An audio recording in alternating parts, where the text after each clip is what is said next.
Hey guys, so it's probably one of the most asked questions in our sales process, and we've got a floor of guys that basically all day, every day they sell property. That's one of the businesses that I have, and the interesting thing is, in the process of selling a property, by far the majority of people, and I'm talking in the probably 80% of people, will ask the question, will my property let out? Yeah. And the amazing thing is, and this is pretty much anywhere, and I've proven this in Spain in the middle of the recession. I've proven this time and time again in the UK when we had guarantees that said if we didn't let it within 6 weeks, we'd pay the rent until we do, and all these sort of things, So Australia as well, same. The fact is, yes, your property will rent 100%. Okay. Now, the proviso on that is that you've got an area with fundamentals. Okay.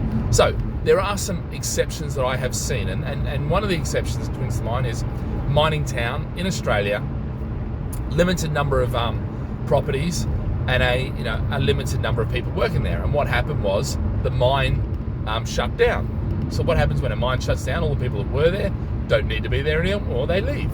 And unfortunately, one of my mates had bought a property there, and there was really no one to rent it. So was he able to get it rented? Yes, because the mine opened up about 2 years later. But what he had to do was he had to drop the rent significantly. So this leads into my two things that you need to know, in order to get your property rented every single time. I would almost say guaranteed this is how you'll get it rented, providing you've got the fundamentals. Okay, you're not in a mining town. But even in the mining town, we proved that you can rent it. It's just that the issue was the rent they were receiving when the mine was open, when actually rents were through the roof. And in Australia, this was the yields were actually positive. It went from that to being the yields were quite significantly negative, because I can't remember what the numbers were, but I think it was about $1,000 a week down to, I think it was $250 a week. I think it was less than that. I think it was $180 a week. Significant drop. But we got someone to rent it. Whereas all those other people were sitting there saying it can't be rented because they were expecting the whatever it was they was receiving, which was well and truly above when everyone was there. So, what are the two reasons? To make sure, the two things that will make sure your property gets rented every time. The first one is you need a competent agent. So a competent agent gets a little bit blurry these days because you can't just instruct agents and expect them to rent the property. If you do, then you're likely to get somewhere between 6 weeks and 3 months before you find a tenant.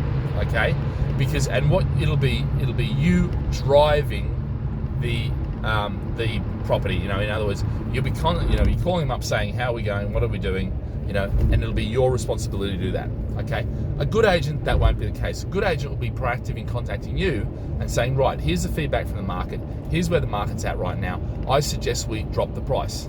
Now, the rent, effectively.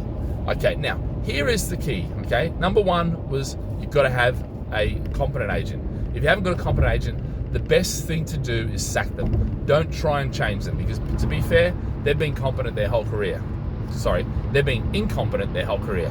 You're not going to change them on your one property that probably represents to them maybe, between $2 and, $50 per month. Is what their fee will be.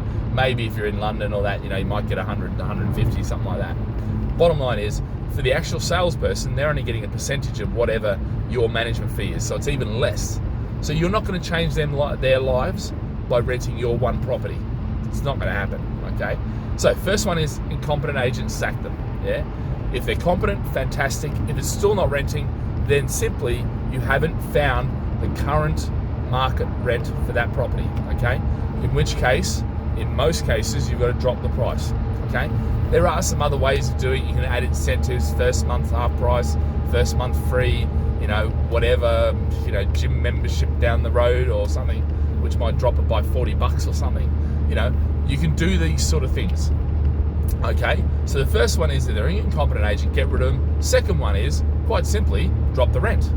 And you will find what the realistic rent is at some point, and there will be a person move in. And what I always do, and I always say this to agents, when you drop the rent, go back to everybody who's been in there before and had a look at the property and tell them the rent's dropped and see if you can. And oftentimes you'll get somebody like that. It was just the rent was too high, and that little bit of an incentives gets them through the door. All right, guys, so consider those two things and you're pretty much guaranteed, okay, providing you've got the fundamentals, that you're gonna find somebody rent your property. All right, guys, have a great day. Live with passion.